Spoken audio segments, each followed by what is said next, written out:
Bab 341.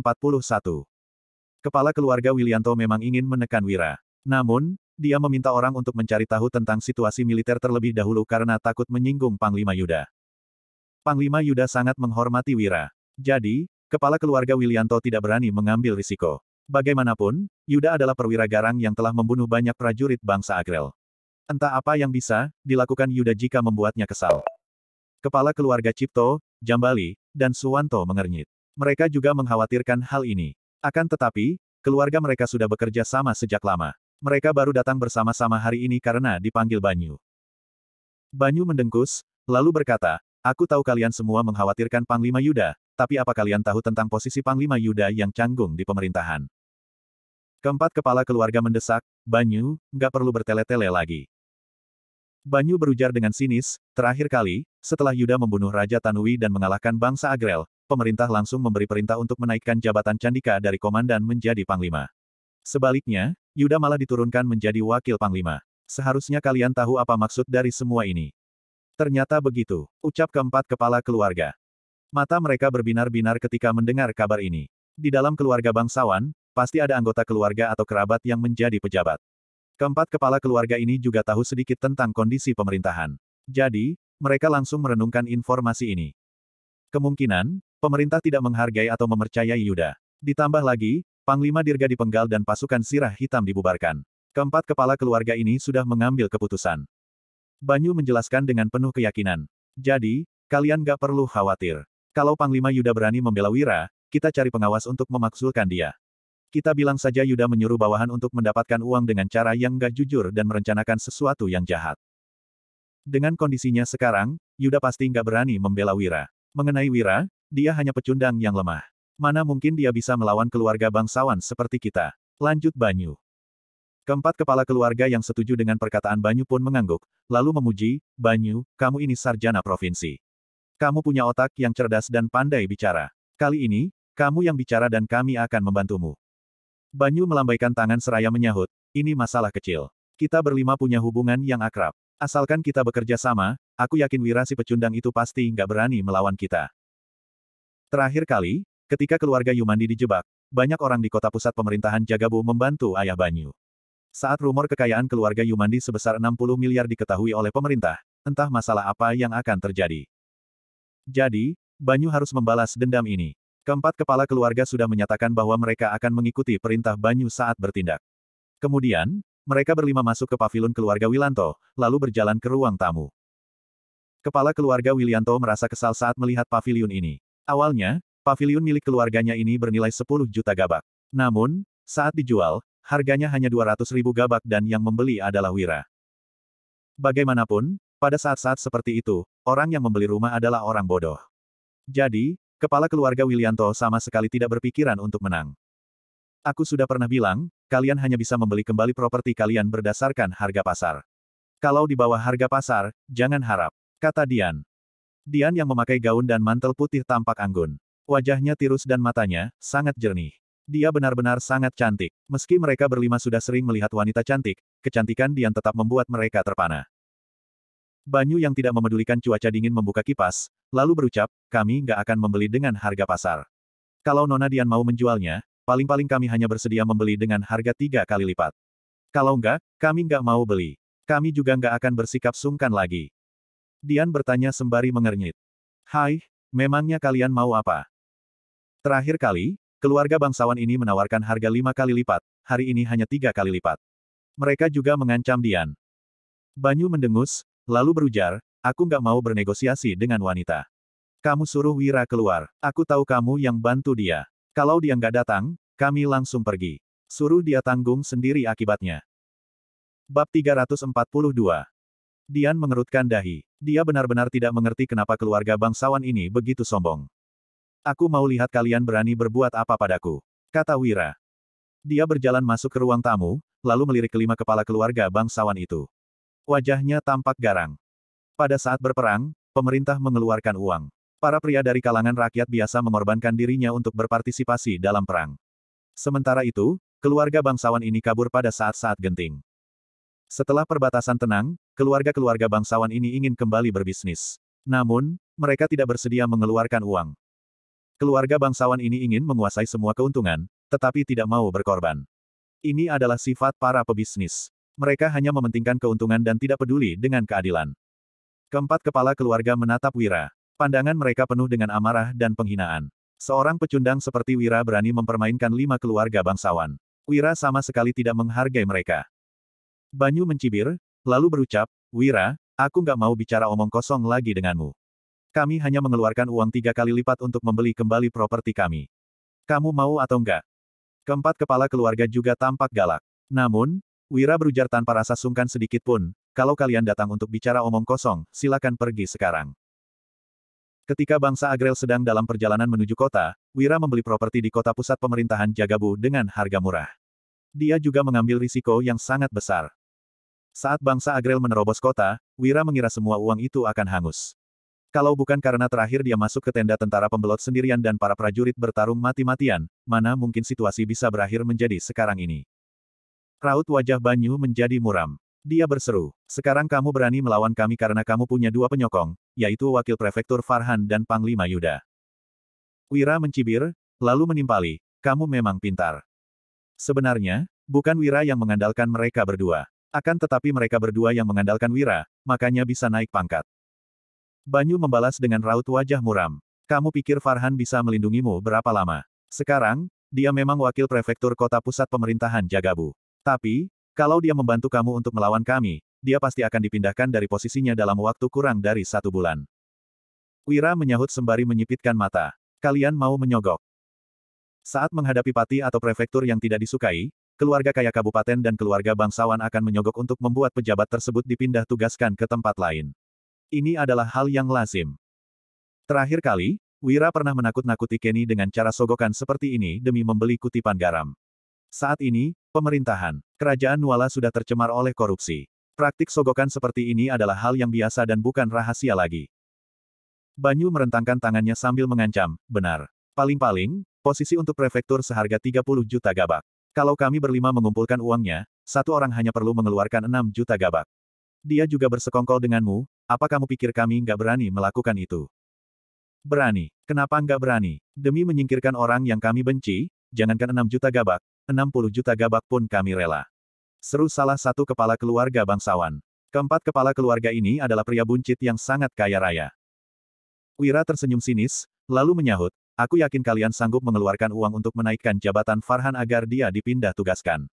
Bagaimana dengan Panglima Yuda dan jenderal lain? Banyu menimpali, kamu nggak perlu mengancamku dengan Panglima Yuda. Terakhir kali, dia memenangkan perang, tapi pemerintah menurunkannya menjadi wakil panglima. Ini sudah jelas menunjukkan sikap pemerintah kepada dia. Kalau tebakanku nggak salah, beberapa hari lagi pemerintah pasti akan memberi perintah agar dia dipindahkan dari kota pusat pemerintahan Jagabu. Banyu mencibir, lalu melanjutkan, sekalipun nggak dipindahkan, kami akan segera mencari orang untuk melaporkan dia kalau berani membantumu. Dia akan dituduh menyuruh bawahan mendapatkan uang dengan cara nggak jujur dan merencanakan sesuatu yang jahat. Menurutmu, apa pemerintah masih mau mempertahankan Panglima Yuda? Ekspresi Wira berubah drastis. Dia tidak menyangka orang ini begitu licik. Pemerintah sudah mencurigai Yuda. Apabila ada orang yang melaporkannya, Yuda pasti akan dihukum. Banyu berkata lagi dengan ekspresi menghina, apalagi jenderal lain, itu lebih gampang diurus.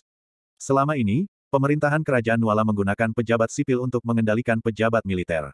Semua pejabat militer diangkat dan diberhentikan oleh pejabat sipil. Kalau jenderal di kemiliteran berbuat kesalahan, kami akan mencari pengawas untuk melaporkannya dan segera menarik jabatannya. Keempat kepala keluarga yang mendengar perkataan Banyu makin percaya diri. Mereka juga berkomentar. Benar, pejabat militer nggak ada apa-apanya. Asalkan kita mengeluarkan uang, pasti bisa menyuruh pengawas untuk memakzulkan mereka. Kerajaan Nuala dikuasai oleh orang terpelajar. Wira, kami tawarkan harga 2 kali lipat. Cepat kembalikan properti kami. Sementara itu, Dian yang berada di samping merasa khawatir. Memang benar bahwa di kerajaan Nuala orang terpelajar memiliki kuasa yang lebih besar daripada orang yang pandai bertarung. Di depan orang terpelajar, orang yang pandai bertarung tidak ada apa-apanya. Itulah sebabnya, Dian terus menyemangati Wira untuk mengikuti ujian kenegaraan agar bisa menjadi pejabat. Ekspresi Wira tampak datar saat berujar, apa? Gawat, ucap Banyu sembari mengerutkan dahi. Awalnya, dia mengira dirinya yang pandai bicara bisa menakut-nakuti Wira. Setelah Banyu selesai bicara, Wira akan segera setuju dan mengembalikan properti mereka dengan harga murah.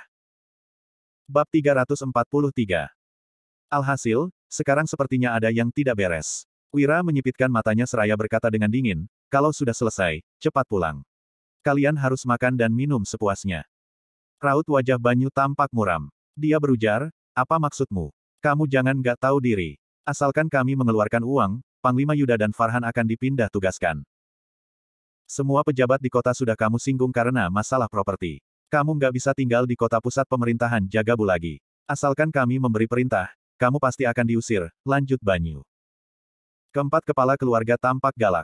Kenapa Wira masih belum menyetujuinya padahal Banyu sudah mengatakannya dengan sangat jelas. Wira membalas dengan ekspresi muram. Mengusirku. Sepertinya, kalian belum tahu situasinya. Pengawal, tangkap mereka semua dan serahkan pada Letnan Jenderal Herdian di markas militer. Sekelompok tentara senior pasukan Sirah Hitam bergegas masuk, lalu memelintir lengan kelima orang itu dan hendak membawa mereka ke markas militer. Raut wajah keempat kepala keluarga berubah drastis, tetapi mereka tidak terlalu takut. Satu persatu dari mereka malah mengancam Wira. Mau apa kamu? Kamu ini cari mati. Kami punya kenalan di pemerintahan. Kalaupun kami dibawa ke markas militer, apa jenderal di sana berani menahan kami? Di setiap keluarga bangsawan, pasti ada anggota yang menjadi pejabat pemerintah. Jadi, mereka tidak bisa ditindas. Inilah alasan keluarga kaya kabupaten dan keluarga besar terus menyuruh junior mereka mengikuti ujian kenegaraan. Asalkan kamu terus mengikuti ujian, tidak ada yang berani bertindak sembarangan dan mengincar kekayaanmu. Hal ini karena tidak ada yang tahu kapan bisa lulus ujian. Setelah masuk ke pemerintahan, seseorang akan memiliki koneksi untuk melapor langsung pada raja dan tidak takut ditindas lagi. Hahaha. Banyu tertawa, lalu berseru, aku pikir kamu punya cara apa. Ternyata hanya menakut-nakuti kami. Kamu ini cari mati. Kelima keluarga bangsawan memiliki koneksi di pemerintahan. Asalkan bekerja sama, mereka bahkan bisa melapor langsung kepada raja. Bisa jadi, markas militer tidak berani menahan mereka. Kalaupun berani, para anggota keluarga bangsawan ini juga bisa memutarbalikkan situasi. Wira melirik mereka berlima, lalu mencibir. Dia berucap, aku tahu apa yang kalian pikirkan. Tapi, apa kalian tahu saat Raja Tanui menguasai perbatasan Loko, dia melepaskan 5.000 pasukan pembelot. Keempat kepala keluarga mengerutkan dahi. Mereka pernah mendengar kota pusat pemerintahan Jagabu diterobos karena pasukan pembelot itu memberontak. Untuk apa Wira memberitahu mereka masalah ini? Ekspresi Banyu berubah drastis. Dia bertanya, mau apa kamu? Wira mendengkus, lalu menjelaskan, pasukan pembelot itu memberontak karena di kota ada pengkhianat kerajaan Nuala. Belakangan ini, kami sudah menangkap beberapa mata-mata bangsa Agrel, yaitu pasukan Elang Hitam. Kami mendapatkan banyak informasi tentang pengkhianat kerajaan Nuala dari mereka. Keempat kepala keluarga yang merasa ketakutan mulai memprotes. Mau apa kamu? Kamu mau menjadikan kami kambing hitam. Kami punya kenalan di pemerintahan. Kamu nggak akan bisa menuduh kami. Bersekongkol dengan bangsa Agrel untuk mengkhianati kerajaan Nuala adalah kesalahan yang tidak bisa dimaafkan. 9 generasi dari keluarga orang tersebut akan dimusnahkan. Wira benar-benar kejam. Banyu mencibir, lalu menimpali, jenderal-jenderal itu belum tentu mau bantu kamu memfitnah kami seperti ini. Kalaupun berani, anggota keluarga Yumandi ada yang bekerja sebagai sekretaris di kabinet pemerintahan. Setiap hari, dia bertugas membantu para menteri dan bisa melapor kepada raja. Keempat kepala keluarga mengancam, benar. Kami mau melapor kepada raja supaya kamu yang dipenjara. Wira menyahut seraya tersenyum, kepala keluarga sekalian, kalian salah paham. Aku nggak bilang kalian bersekongkol dengan bangsa Agrel. Hanya saja, prajurit dari markas militer menangkap pasukan Elang Hitam bangsa Agrel di kediaman kalian. Setelah kami menginterogasi mereka, pasukan Elang Hitam mengaku bersekongkol dengan kalian. Prajurit dari markas militer nggak percaya, tapi juga nggak berani meremehkan masalah ini, lanjut Wira. Sesudah mengalahkan bangsa Agrel, pasukan Elang Hitam juga tidak berguna lagi. Jadi, Wira menyuruh Herdian dan lainnya untuk menangkap semua pasukan Elang Hitam. Keempat kepala keluarga ketakutan. Sementara itu, Banyu yang berkeringat dingin bertanya, apa maksudmu? Wira menjelaskan sembari tersenyum, setelah dipikir-pikir, prajurit dari markas militer memutuskan untuk menahan kalian dan kekayaan kalian, lalu melaporkannya kepada pemerintah. Kalau kekayaan kalian berlima ditambahkan, setidaknya ada 30 miliar gabak. Wira melanjutkan perkataannya, sekarang, kas negara kosong. Saat berperang, pemerintah bahkan nggak bisa mengeluarkan 10.000 uang perak. Menurut kalian, kalau raja melihat uang-uang ini, apakah raja akan menyalahkan kalian atau enggak? Keempat kepala keluarga langsung terduduk lemas di lantai dan gemetaran begitu mendengarnya. Bab 344. Pemerintahan bukanlah tempat untuk menentukan mana yang benar dan salah.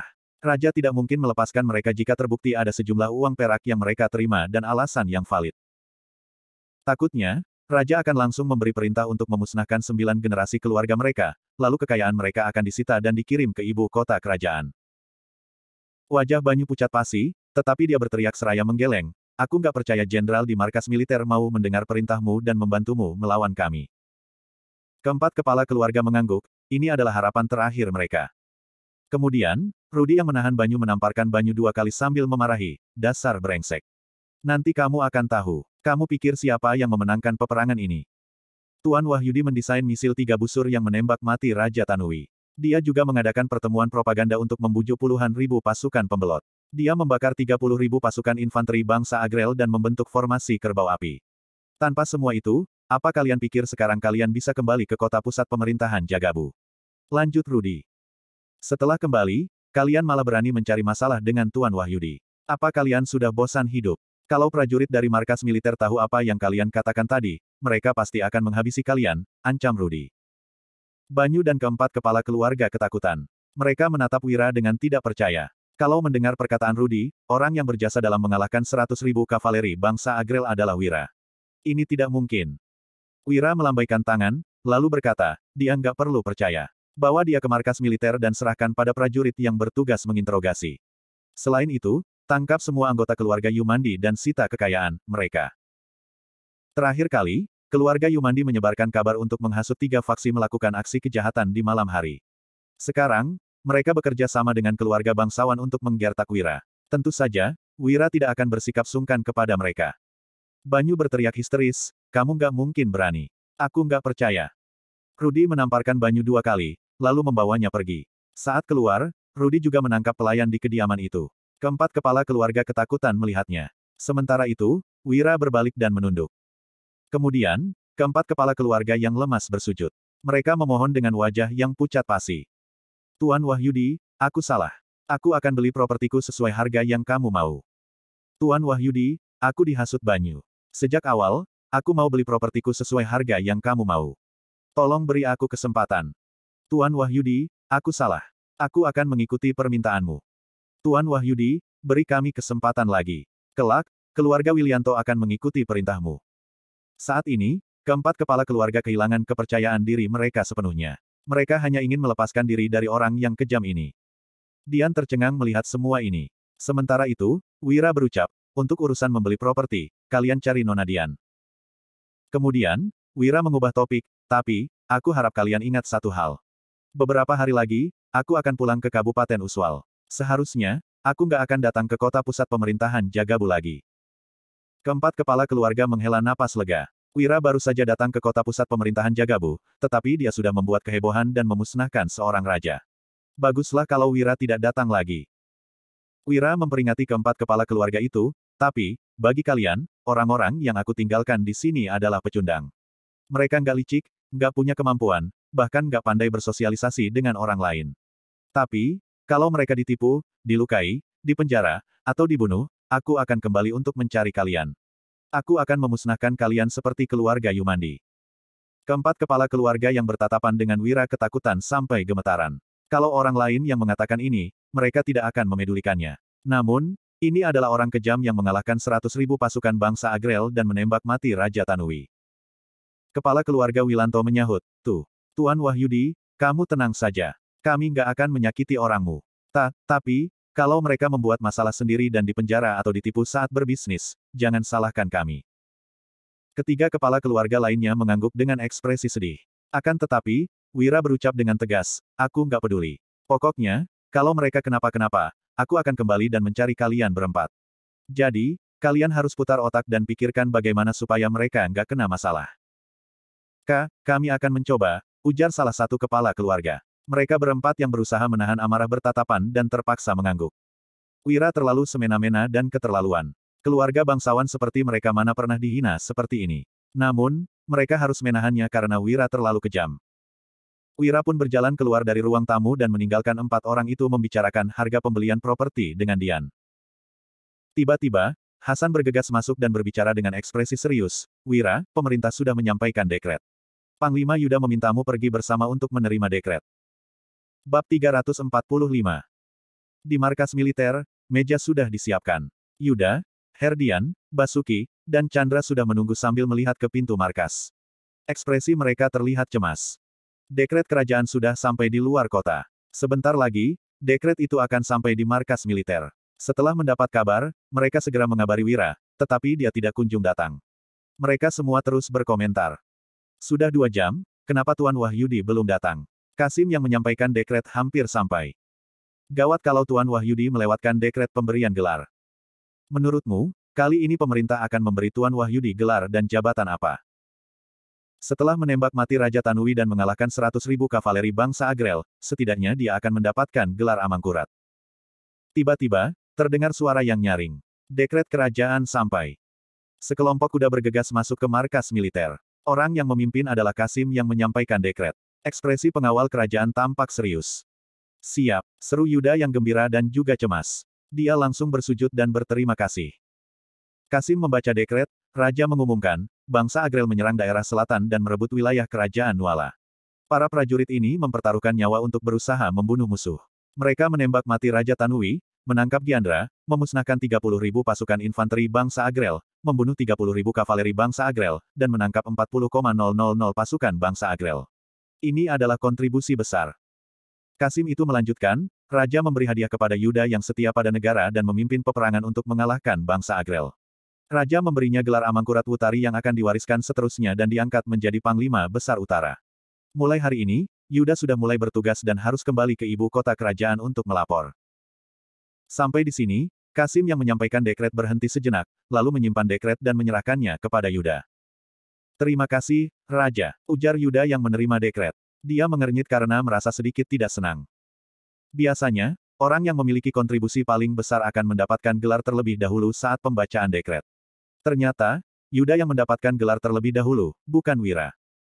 Di dalam laporan, Yuda menuliskan dengan jelas bahwa strategi Wira yang membuat mereka memenangkan peperangan kali ini. Tanpa strategi Wira, kalaupun menambahkan 100.000 pasukan, Yuda juga belum tentu bisa mengalahkan Raja Tanui.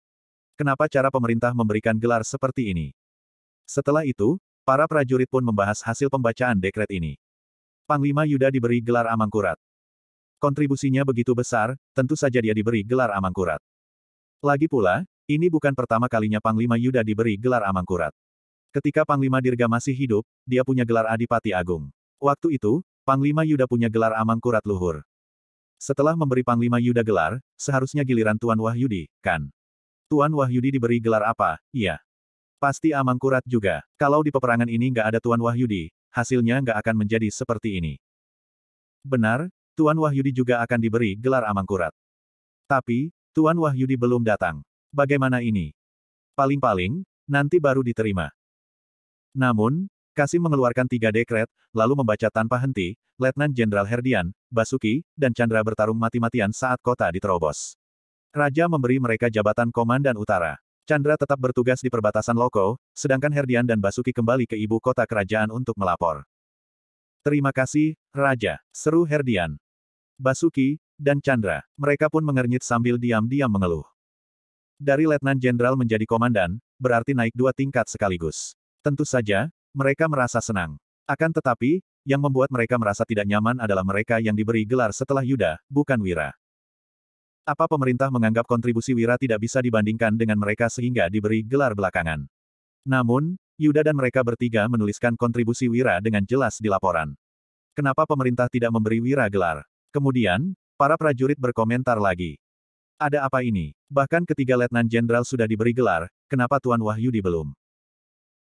Benar, berdasarkan kontribusi Tuan Wahyudi, Panglima Yuda pun mengakui seharusnya Tuan Wahyudi yang diberi gelar dulu. Mungkin karena Tuan Wahyudi belum datang. Kasim yang menyampaikan dekret juga nggak kenal dengan Tuan Wahyudi. Mana mungkin dia tahu Tuan Wahyudi nggak datang. Kita lihat saja nanti. Kemungkinan karena kontribusi Tuan Wahyudi terlalu besar. Jadi, pemerintah nggak mengikuti aturan dan memberinya gelar terakhir. Kasim melanjutkan pembacaan dekret. Setelah semua jenderal diberi gelar dan para prajurit diberi hadiah, Kasim mengeluarkan selembar dekret kerajaan lagi. Semua prajurit sudah menunggu. Kemudian, terdengar suara Kasim yang nyaring. Raja mendengar bahwa perbatasan Loko diterobos. Ada prajurit kerajaan Nuala yang dipaksa menyerah pada bangsa Agrel. Menurut aturan kerajaan Nuala, orang yang berkhianat harus mati dan 9 generasi keluarganya harus dimusnahkan. Bab 346. Seluruh prajurit pembelot berdiri dengan ketakutan. Kasim pengirim pesan melanjutkan, untungnya, ada Amangkurat Yuda yang memohon belas kasihan untuk kalian. Kalian juga berjasa dalam pertempuran besar. Jadi, aku akan memberikan pengampunan untuk kesalahan kalian. Untuk sementara waktu, kalian tetap bertugaslah dalam militer. Jenderal akan menentukan tanggal pembebasan pakaian militer dan mengembalikan kalian ke tempat asal. Terima kasih atas pengampunan Raja. Semua prajurit pembelot tampak menangis. Wira ternyata tidak berbohong. Setelah memenangkan pertempuran besar, Raja memang akan mengampuni mereka. Usai menyimpan dekret kerajaan, Kasim pengirim pesan tampak mengepalkan tangannya, dia berkata sambil tersenyum. Selamat, Amangkurat Yuda. Kamu dianugerahi gelar kebangsawanan Amangkurat. Terima kasih, Kasim, ucap Yuda. Kemudian, dia mengernyit seraya berkata, apakah isi dekret sudah selesai dibacakan? Kasim pengirim pesan mengulurkan tangannya sambil menjawab, sudah. Layaknya disambar petir, wajah para prajurit tiba-tiba berubah. Kegembiraan yang sebelumnya mereka rasakan tiba-tiba menghilang. Tidak ada satupun dari mereka yang bisa merasa senang lagi. Yuda memegang dekret kerajaan dengan urat-urat tangannya yang tampak menonjol. Dia berkata, aku dan ketiga letnan jenderal sudah menyatakan prestasi Tuan Wahyudi dengan jelas. Kenapa istana nggak memberikan Tuan Wahyudi penghargaan? Maksudmu, Wira si cendekiawan itu, iya. Tanya Kasim pengirim pesan itu. Dia tertegun sejenak, lalu berkata dengan suara rendah, awalnya, Yang Mulia ingin memberikan imbalan berupa pangkat pejabat tingkat ke-9 kepada Wira karena dia sudah berjasa atas pengungkapan rahasia pembuatan senjata. Tapi, setelah penasihat kiri membawa dia untuk menghadap Yang Mulia malah marah, bahkan membatalkan pemberian pangkat pejabat tingkat ke-9 kepadanya. Timpal si Kasim. Apa? Yuda, Herdian, Basuki, dan Chandra yang mendengar ucapan Kasim dari jarak dekat sangat terkejut dan kesal hingga tubuh mereka gemetaran. Wira sudah berprestasi besar. Bukan hanya tidak menganugerahi gelar, Raja bahkan ingin merampas rahasia pembuatan senjatanya dan hanya memberi Wira pangkat pejabat tingkat ke-9. Bukankah ini sebuah penghinaan? Dalam sekejap, semua orang tidak bisa berkata-kata. Mereka hanya menunjukkan ekspresi yang suram. Meskipun para prajurit tidak tahu detailnya, mereka juga tahu bahwa Wira tidak mendapatkan penghargaan. Mereka pun menekan amarah di dalam hati. Suasana di lokasi menjadi sangat tegang. Melihat situasi ini, Kasim pengirim pesan dan para pengawalnya pun bergegas ke pengadilan daerah. Ketika kota runtuh, Farhan yang bertahan dengan gigih saja mendapatkan penghargaan. Di dalam markas militer, suasana benar-benar suram. Tidak ada satupun dari mereka yang merasa senang atas kenaikan pangkat ataupun penganugerahan gelar kebangsawanan. Para jenderal saling memandang dan tidak ada yang tahu harus berkata apa. Apa yang sebenarnya dipikirkan Raja? Diam, jangan membahas Raja dengan sembarangan. Apakah kamu ingin mati? Bagaimana kita bisa memberitahu Tuan Wahyudi tentang ini? Setelah meraih kemenangan besar, kenapa istana nggak memberikan penghargaan kepada Tuan Wahyudi? Semua keuntungan diambil oleh kita. Aku merasa nggak pantas memperoleh kenaikan pangkat ini. Semua jenderal memiliki ekspresi yang muram. Chandra berkata, bagaimana kita bisa menjelaskan ini kepada Tuan Wahyudi? Raut wajah Yuda tampak serba salah. Kemudian, dia berkata, istana nggak menganugerahi gelar apapun untuk Tuan Wahyudi. Aku bahkan nggak berani menghadap dia lagi. Aku yang meminta dia untuk ikut berperang. Alhasil, aku dianugerahi gelar Amangkurat, tapi dia malah, hais. Basuki meninju dadanya sendiri seraya berkata, aku merasa sangat tertekan sekarang. Ini benar-benar sulit untuk diungkapkan. Aku juga nggak tahu bagaimana cara menghadap Tuan Wahyudi, tapi aku punya cara untuk melampiaskan emosi. Herdian menggertakkan giginya. Dia menceritakan perihal para keluarga bangsawan dalam kota yang bekerja sama untuk menindas Wira. Setelah para jenderal mendengarnya, mereka semua pun bergegas menuju penjara dengan aura yang sangat ganas, termasuk Yuda. Melihat sekelompok orang dengan aura ganas itu, anggota keluarga Yumandi tampak sangat ketakutan. Banyu berkata dengan tegas, apa yang ingin kalian lakukan? Aku peringatkan, kalian sebaiknya jangan macam-macam. Keluarga Yumandi memiliki hubungan dengan kabinet dan bisa menghubungi Raja, Begitu mendapati bahwa dirinya tidak dianugerahi gelar kebangsawanan, Wira sontak merasa sangat lega. Dia sudah melihat terlalu banyak situasi seperti ini pada akhir zaman dinasti kerajaan dalam sejarah Atrana kuno. Orang jahat memerintah dan pahlawan sejati, tidak dihargai. Misalnya, Panglima Dirga dalam era ini. Apa akhir yang diterima olehnya setelah berjuang untuk negara? Itu sebabnya, Wira tidak pernah berpikir untuk bergabung dengan istana dan menjadi pejabat. Dia bahkan takut untuk menerima penghargaan dari istana. Jika tidak, Wira akan dianggap melawan perintah bila menolaknya. Kini, setelah memenangkan pertempuran besar, dia sebenarnya juga mendapatkan sesuatu sebagai imbalan. Selama 3 hari ini, para keluarga bangsawan, keluarga besar, dan pejabat-pejabat datang untuk menebus properti mereka. Bab 347. Koin perunggu, uang perak, uang emas, dan uang kertas langsung diangkut dalam jumlah besar ke rumah Wira menggunakan gerobak. Dengan modal rendah 3 miliar gabak, Wira telah menjual sebagian besar dari asetnya dengan keuntungan 40 hingga 50 kali lipat, yang melebihi ratusan miliar gabak. Masih ada banyak aset yang tersisa. Wira bisa dikatakan kaya mendadak.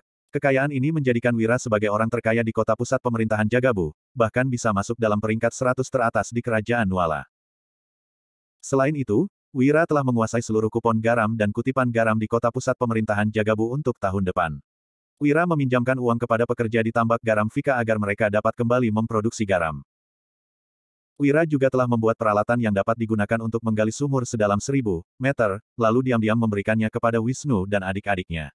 Kini, tambak garam Vika telah sepenuhnya berada di bawah kendali Wira. Target Wira datang ke kota pusat pemerintahan Jagabu telah tercapai dengan sangat baik, bahkan melampaui ekspektasinya. Wira hendak pergi ke markas militer untuk mengucapkan selamat tinggal kepada Yuda dan yang lainnya, lalu kembali ke Kabupaten Uswal. Pada malam itu, Yuda malah datang ke rumah Wira dengan sejumlah jenderal. Tuan Wahyudi, kami sangat bersalah. Kami telah mengambil semua penghargaan yang seharusnya diterima olehmu. Begitu bertemu dengan Wira, Yuda dan para jenderal langsung berlutut di tanah. Bangunlah, apa yang sedang kalian lakukan? Apa kalian menganggapku sebagai saudara? Tanya Wira. Setelah meminta para pasukan Zirah Hitam dan jenderal berdiri, Wira pun berkata sambil tersenyum, kalau kalian benar-benar memahamiku, kalian seharusnya tahu bahwa aku nggak suka bersujud. Seandainya istana benar-benar memberikanku jabatan, aku harus bersujud kepada orang-orang di istana setiap harinya. Itu akan sangat membuatku merasa nggak nyaman. Hasil akhir seperti ini malah membuatku sangat bahagia, lanjut Wira. Yuda, Herdian, Basuki, dan Chandra tampak tersenyum paksa, tetapi merasa sangat sedih dalam hati mereka. Mereka tahu bahwa Wira mengatakan itu untuk menghibur mereka. Dia sudah berprestasi begitu besar, tetapi tidak diberikan penghargaan apapun. Bagaimana mungkin Wira tidak merasa sedih? Sudahlah, jangan berekspresi muram lagi. Aku akan memberikan kalian sesuatu, ucap Wira. Dia melambaikan tangannya, lalu pasukan Zirah Hitam pun menarik beberapa gerobak ke depan aula. Begitu gerobak dibuka, para jenderal tampak tercengang. Bayangan yang bersinar putih dan emas yang berkilauan tampak bersinar di bawah lampu dengan cahaya yang mencolok. Yuda mengernyit seraya bertanya. Tuan Wahyudi, apa yang sedang kamu lakukan? Herdian, Basuki, dan Chandra juga mengangkat kepala mereka dengan sangat penasaran. Ketika prajurit bangsa Agrel mendekat, aku membeli banyak properti di dalam kota dengan uangku. Saat itu, harganya masih murah. Setelah pasukan bangsa Agrel sudah pergi sekarang, nilai aset kembali naik. Jadi, aku menghasilkan banyak uang dari sana. Jelas Wira. Ini adalah sesuatu yang tidak bisa dirahasiakan. Wira melanjutkan. Meskipun aku yang membuat rencana untuk pertempuran ini, nyatanya para jenderal dan prajurit yang berjuang bersama dan mempertaruhkan nyawa untuk meraih kemenangan. Jadi, aku ingin membagikan sebagian uang ini kepada kalian semua. Tuan Wahyudi. Para jenderal mulai berlinang air mata dan merasa terharu. Meskipun istana tidak memberikan Wira penghargaan yang pantas, pria ini masih saja ingin membagikan keuntungan dengan mereka. Wira membagikan seraya berkata, Yuda, kamu mendapatkan 5 miliar gabak, Chandra, Basuki, Herdian, kalian masing-masing mendapatkan 3 miliar gabak. Jenderal pendamping masing-masing mendapatkan 1 miliar gabak. Jenderal batalion mendapatkan 800 juta gabak. Komandan mendapatkan 600 juta gabak. Wira melanjutkan, untuk pasukan, prajurit yang tewas mendapatkan 10 juta gabak, prajurit yang cacat mendapatkan 8 juta gabak, prajurit yang terluka ringan mendapatkan 6 juta gabak, prajurit yang selamat mendapatkan 5 juta gabak, dan prajurit yang membelot mendapatkan 3 juta gabak. Sekelompok orang itu tercengang. Banyak jenderal berpangkat rendah yang bahkan menangis. Biasanya, sudah bagus jika seorang atasan militer tidak menahan uang prajurit. Bagaimana mungkin mereka akan berinisiatif untuk memberikan uang? Yuda tertegun sejenak, lalu mengernyit seraya berkata, nggak bisa, ini terlalu banyak.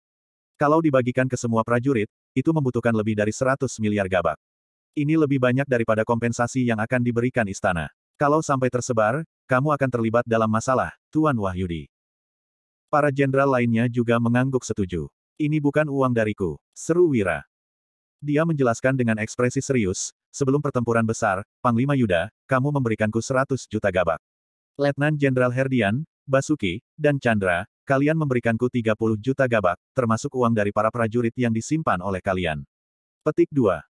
Kalian menyerahkan semua uang itu kepadaku, lalu aku menginvestasikannya. Setelah menghasilkan keuntungan, aku mengembalikan uangnya kepada kalian. Apa hubungannya dengan kompensasi dari istana? Tanya Wira. Benar juga. Tuan Wahyudi, perkataanmu sangat masuk akal. Uang ini adalah hasil dari investasi kami. Para jenderal itu segera memahami alasan di balik tindakan Wira. Yuda mengernyit sejenak, lalu mengangguk setuju. Alasan ini cukup masuk akal. Bukan hanya bisa membungkam istana, perhatiannya juga bisa teralihkan ke markas militer. Hal ini supaya tidak ada yang mencurigai uang yang dibagikan oleh Wira. Metode ini akan menguntungkan semua orang. Jika tidak, apabila ada yang meniru tindakan Wira ke depannya, berdasarkan sikap istana terhadap Wira, mereka pasti akan mempermasalahkan uang ini. Setelah menjadi jenderal selama beberapa tahun, Yuda tahu jelas semiskin apa istana. Para jenderal pun pergi dengan hati yang penuh rasa syukur. Malam itu, gerobak penuh dengan koin perunggu, uang perak, dan uang emas tiba di markas militer. Setiap prajurit menerima sejumlah uang yang sesuai dengan kontribusi mereka. Kediaman Darmadi juga mendapatkan kunjungan dari seseorang yang tidak terduga. Bab 348. Farhan, sang prefektur baru dari kota pusat pemerintahan Jagabu, telah tiba di kediaman Darmadi. Dia langsung memberikan penghormatan besar kepada Wira seraya berkata, Tuan Wahyudi, terima kasih banyak telah mengalahkan bangsa Agrel. Berkatmu, aku juga diangkat menjadi prefektur di sini. Wakil prefektur kota pusat pemerintahan Jagabu memiliki peringkat resmi sebagai pejabat tingkat kelima, sementara prefektur adalah pejabat tingkat keempat. Farhan mengalami kenaikan satu tingkat. Meskipun hanya berbeda satu tingkat, kebanyakan pejabat butuh menghabiskan waktu 10 hingga 20 tahun untuk mencapainya. Saat ini, Farhan masih belum berusia 30 tahun, tetapi dia sudah mencapai posisi prefektur tingkat keempat. Setelah menunggu 10 atau 20 tahun lagi, atau mungkin memiliki prestasi politik, Farhan pasti akan naik ke tingkat ketiga. Naik ke tingkat 3 akan membawa perubahan besar dalam kehidupan seorang pejabat. Itu akan membawa mereka lebih dekat ke pusat kekuasaan. Wira memapa Farhan untuk berdiri sembari berkata, bisakah kamu banyak belajar dari Kak Putro supaya nggak bersikap terlalu sungkan? Aku benar-benar nggak tahan dengan semua kesopanan kalian. Bukan hanya tidak ingin berlutut di depan orang lain, Wira juga merasa canggung ketika orang lain berlutut di hadapannya. Bagaimanapun, tingkatan pejabat sudah tidak berlaku lagi di kehidupan lampau Wira, bahkan penghormatan seperti berlutut pun sudah ditiadakan. Farhan berkata, aku nggak punya keberanian seperti guruku. Dia mengalihkan topik pembicaraan dengan berkata, Tuan, istana nggak memberikanmu penghargaan kali ini, itu pasti karena ada orang licik yang memengaruhi keputusan raja. Mohon Tuan jangan marah. Dengan adanya penasihat kiri di kabinet, dia pasti akan menegakkan keadilan untukmu suatu hari nanti. Inilah salah satu tujuan kedatangan Farhan mengunjungi kediaman Darmadi, yaitu untuk menghibur Wira yang tidak mendapatkan penghargaan.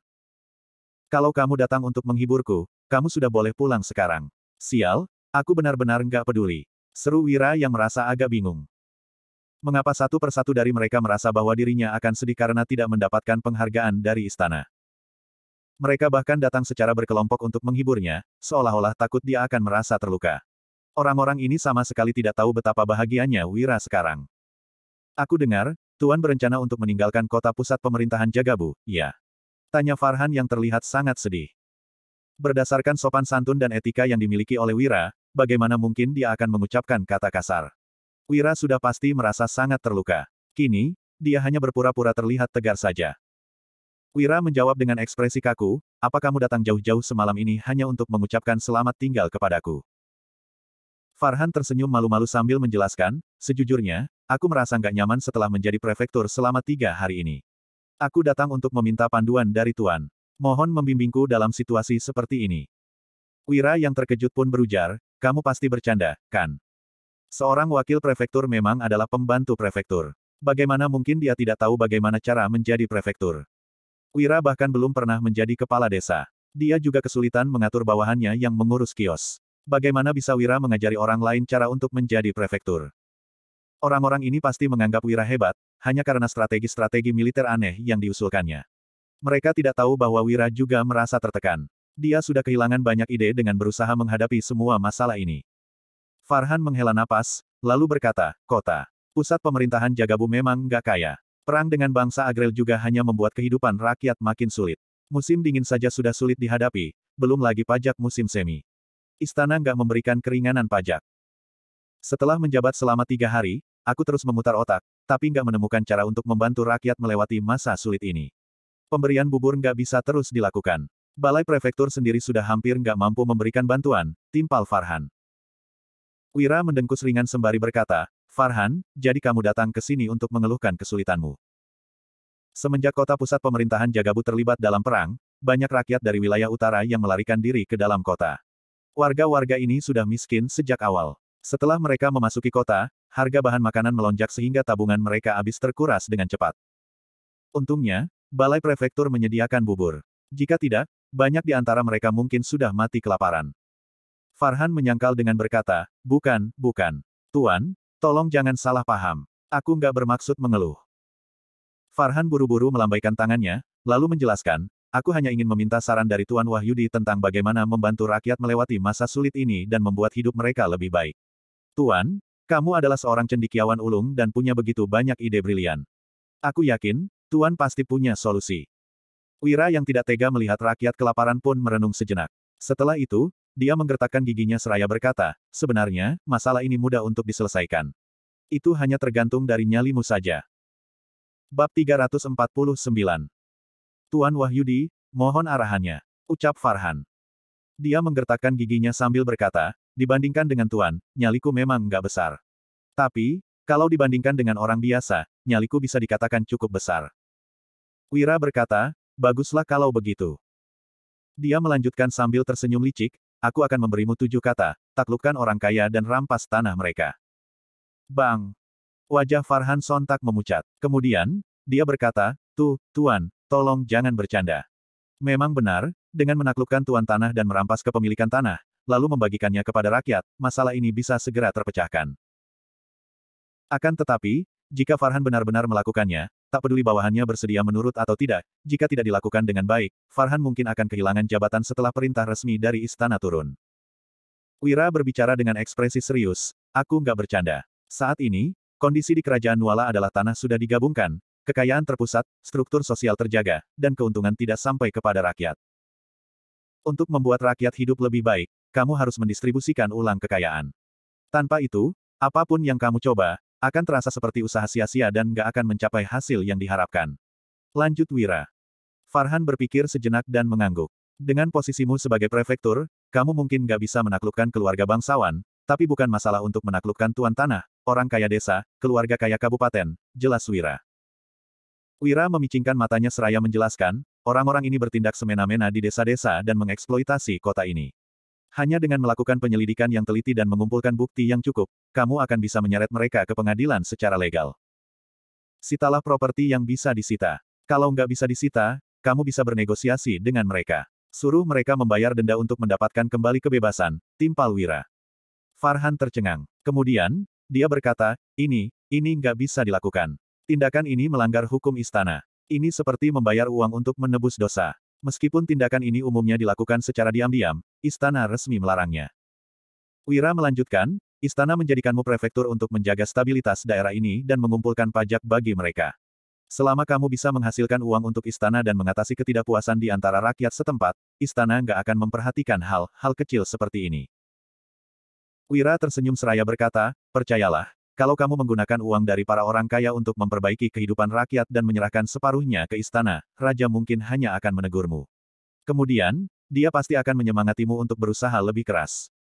Farhan tidak bisa berkata-kata. Dia terdiam untuk waktu yang lama, lalu berkata, guruku juga pernah mengatakan hal yang sama. Ketika dia menjalankan tugas di luar kota, dia sepertinya juga melakukan hal yang sama. Pantas saja, guruku berkata bahwa kalau ingin menjadi pejabat yang baik, jangan harap bisa menjadi orang baik. Kalau ingin menjadi orang baik, jangan harap bisa menjadi pejabat baik. Jadi, itulah alasannya, lanjut Farhan. Wira mendengus pelan sembari bertanya, jadi, kamu ingin menjadi pejabat baik atau orang baik? Pejabat baik. Farhan menjawab dengan mantap dan tidak lagi ragu-ragu. Baiklah, ucap Wira sambil tersenyum. Kemudian, dia berteriak ke arah luar pintu, bawa kemari uang 3 miliar gabak. Tak lama kemudian, 3 prajurit dari pasukan Zirah Hitam mendorong 3 gerobak ke depan pintu. Saat kotak-kotak itu dibuka, di dalamnya terdapat emas yang bersinar terang dan tampak sangat mencolok. Farhan terkejut melihatnya. Setelah itu, dia bertanya, Tuan, apa yang sedang kamu lakukan? Kalaupun ingin menaklukkan orang kaya dan merampas tanah mereka, itu juga nggak bisa dilakukan dalam waktu singkat. Ucap Wira. Dia melanjutkan dengan lugas, dari uang 3 miliar gabak ini, kamu bisa menyimpan 1 miliar untuk dirimu sendiri. Kemudian, gunakan 2 miliar sisanya untuk membelikan makanan agar rakyat bisa melewati musim dingin ini dengan aman. Di masa lalu, Farhan berkeliling 11 kabupaten selama lebih dari 10 hari untuk mendapatkan 800 ekor kerbau untuk Wira. Tanpa itu, Wira tidak akan bisa menaklukkan markas besar bangsa Agrel dengan menggunakan formasi kerbau api. Budi ini belum sempat dibalas olehnya. Ini terlalu banyak. Tolak Farhan. Dia berkata dengan terbata-bata, Tuan, aku akan menerima 1 miliar gabak. Itu sudah cukup untuk membantu rakyat. Kalau aku nggak membutuhkan uang. Wira berkata, karena sudah kuberikan, terimalah. Wira melambaikan tangannya sembari melanjutkan, untuk menjadi seorang pejabat, kamu harus memiliki integritas dan nggak boleh tunduk pada uang. Dengan memiliki uang, kamu baru punya keberanian untuk bertindak. Kalau enggak, ketika dihadapkan dengan godaan, kamu pasti akan goyah pada akhirnya. Aku punya harapan besar padamu, jangan membuatku kecewa. Terima kasih atas kepercayaan Tuan. Seru Farhan.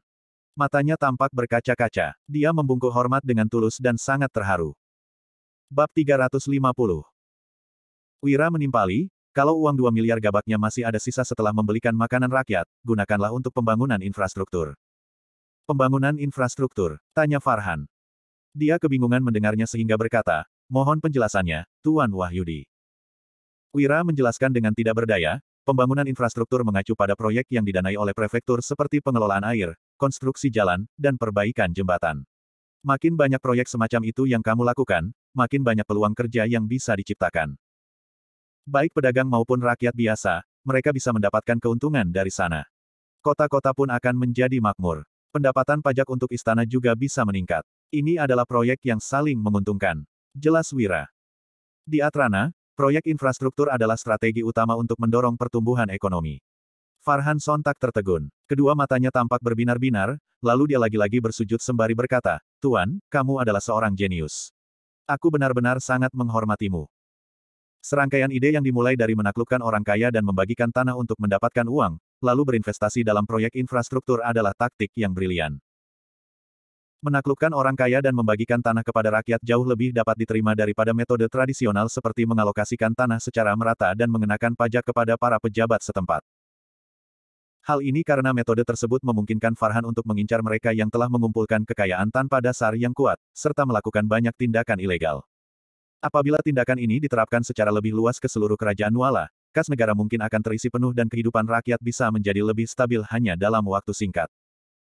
Wira memang adalah sosok hebat. Ide yang diusulkannya sebelumnya tidak diterapkan oleh istana. Kini, dia malah memberikan ide baru lagi kepada mereka. Sayangnya, ada banyak orang licik di istana. Wira tidak mendapatkan penghargaan apapun setelah mencapai prestasi yang luar biasa. Jika bukan karena campur tangan penasihat kiri, bahkan rahasia pembuatan senjata milik Wira pun akan dirampas. Meskipun begitu, Wira sama sekali tidak perhitungan. Dia tetap setia memberikan saran dan strategi untuk kepentingan negara. Farhan memutuskan untuk segera kembali ke Balai Prefektur dan menuliskan laporan yang menjelaskan konsep rencana menaklukkan tuan tanah, membagi-bagikan tanah kepada rakyat, dan memulai proyek pembangunan infrastruktur, serta mengajukan penghargaan atas jasa Wira kepada istana. Kamu berlutut lagi? Tanya Wira. Dia segera memapa Farhan seraya berkata, kalau kamu terus seperti ini, jangan datang menemuiku lagi. Baik, Tuan, jawab Farhan seraya memberi penghormatan, lalu segera pergi. Sekelompok veteran dari pasukan Zirah Hitam mengawal Farhan untuk kembali ke Balai Prefektur, sekaligus mengantarkan 3 miliar gabak tersebut. Tuan Wahyudi, panggil Dian. Dia tiba-tiba muncul di belakang Wira, lalu bertanya, hari ini, kamu sudah memberikan uang sebanyak 150 miliar gabak, yang merupakan 10% dari keuntungan kita kali ini. Wira berkedip sembari bertanya, apa kamu merasa nggak rela? Petik 2. Sedikit, jawab Dian. Wajah cantik Dian tampak memerah. Kemudian, dia melanjutkan, tapi, aku tahu, Tuan mempunyai alasan tersendiri untuk memberikan uang itu. Aku yang kurang cerdas sehingga nggak memahami rencana Tuan. Wira pun memicingkan matanya seraya menjelaskan, kalau memiliki terlalu banyak uang dan nggak bisa melindunginya dengan baik, itu akan menjadi bencana terbesar. Wira mendapatkan keuntungan besar dalam investasi properti kali ini. Meskipun tidak ada yang tahu nominal pastinya selain dirinya sendiri dan Dian, hanya dari 4 kabupaten utama di sekitar sini, mereka sudah meraup keuntungan sekitar 30 hingga 40 miliar gabak. Mereka bahkan kesulitan untuk menyembunyikannya. Itu sebabnya, Wira membagikan sebagian uang itu kepada prajurit yang berjasa dan memberi bantuan kepada warga miskin sehingga tidak menarik perhatian yang tidak diinginkan. Para jenderal dan Farhan mendapatkan kenaikan jabatan dan uang dari ini. Kedepannya, rakyat di kota pusat pemerintahan Jagabu dan bisnis mereka tidak akan terganggu. Wira dan Dian akan mendapat perlindungan dari militer dan pemerintah. Siapapun yang berani menargetkan mereka, pasti akan menghadapi perlawanan yang kuat dari militer dan pemerintah. Dian sangat terkejut. Kemudian, dia berkata, "Tuan, aku sudah paham." Wira melambaikan tangannya seraya berkata, "Istirahatlah lebih awal. Besok, kita akan kembali ke Kabupaten Uswal. Tidurlah yang nyenyak di malam ini." Dian menggigit bibirnya dengan ringan. Dia pun menatap kepergian Wira dengan mata berbinar-binar. Di aula pertemuan, Yispohan, Kabupaten Yoya. "Tuhan, tolong jangan membiarkan pencuri sialan itu mati di kota pusat pemerintahan Jagabu," seru Mary. Dia yang adalah ketua kedua itu tampak membawa parang dan menggertakkan giginya. Mary melanjutkan, "Setelah dia pulang, aku akan memberinya pelajaran dengan sadis. Aku akan menangkapnya, menelanjanginya, lalu menggantungnya di Yispohan agar semua pedagang bisa melihat bajingan keji itu."